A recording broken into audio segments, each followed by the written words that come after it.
हर हर महादेव, घर घर महादेव। महेश्वर श्री गुरु जी के चरणों में प्रणाम करती हूँ। मैया भवानी जी के चरणों में प्रणाम करती हूँ। गणेश भगवान कार्तिकेय भगवान के चरणों में प्रणाम करती हूँ। समस्त देवी देवता के चरणों में प्रणाम करती हूँ। मेरा प्रणाम स्वीकार कीजिए, श्री गुरु स्वीकार कीजिए। देखिए गुरु भाई बहन, हम एक बहुत सुंदर भजन सुनाने जा रहे हैं। इस भजन को सुनिए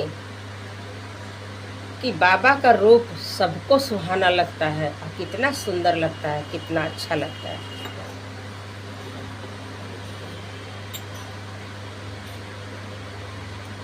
नीक लागेला हो भोला, नीक लागेला, नीक लागेला हो भोला, नीक लागेला।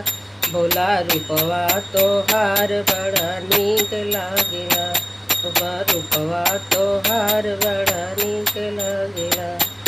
नीक लागेला हो भोला, नीक लागेला, नीक लागेला हो भोला, नीक लागेला। भोला रूपवा तोहार बड़ा नीक लागेला, भोला रूपवा तोहार बड़ा नीक लागेला। नीक लागेला हो भोला, नीक लागेला, नीक लागेला हो भोला, नीक लागेला।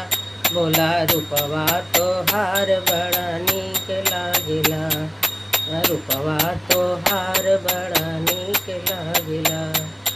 जटवा में गंगा बहे, माथवा पे चंदा हो, जटवा में गंगा बहे, माथवा पे चंदा हो, माथवा पे चंदा हो, माथवा पे चंदा।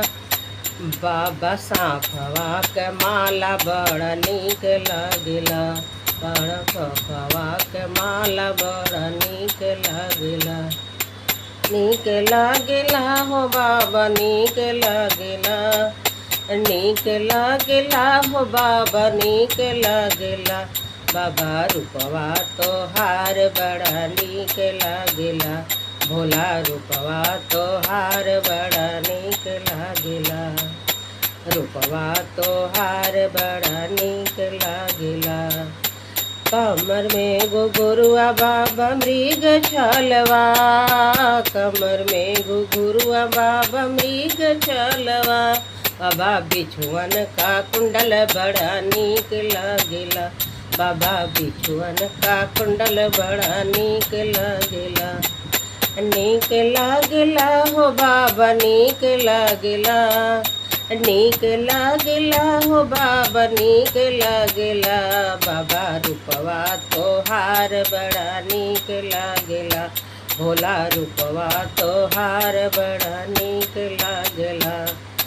बगल में गौरा सोहे, शरण में नंदी, बगल में गौरा सोहे, शरण में नंदी, बगल में गौरा सोहे, शरण में नंदी।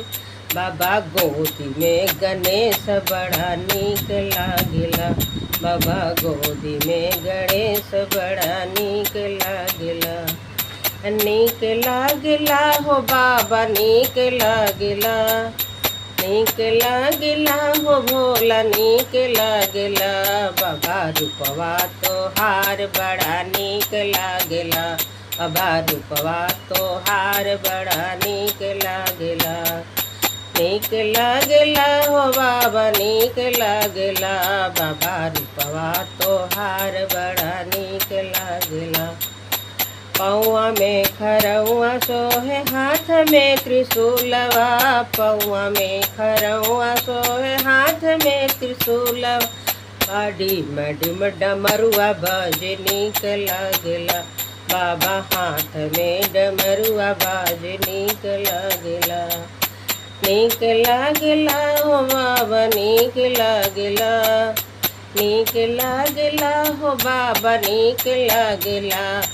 भोला रूपवा तोहार बड़ा नीक लागेला, भोला रूपवा तोहार बड़ा नीक लागेला, भोला रूपवा तोहार बड़ा नीक लागेला।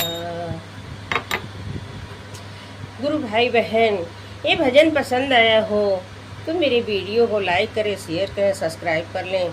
कि जो भी गीत गाना भजन हम डाले आपके पास पहुँचता रहे, आप देखते रहे, सुनते रहे, महेश्वर शिव गुरु से दया लेते रहे।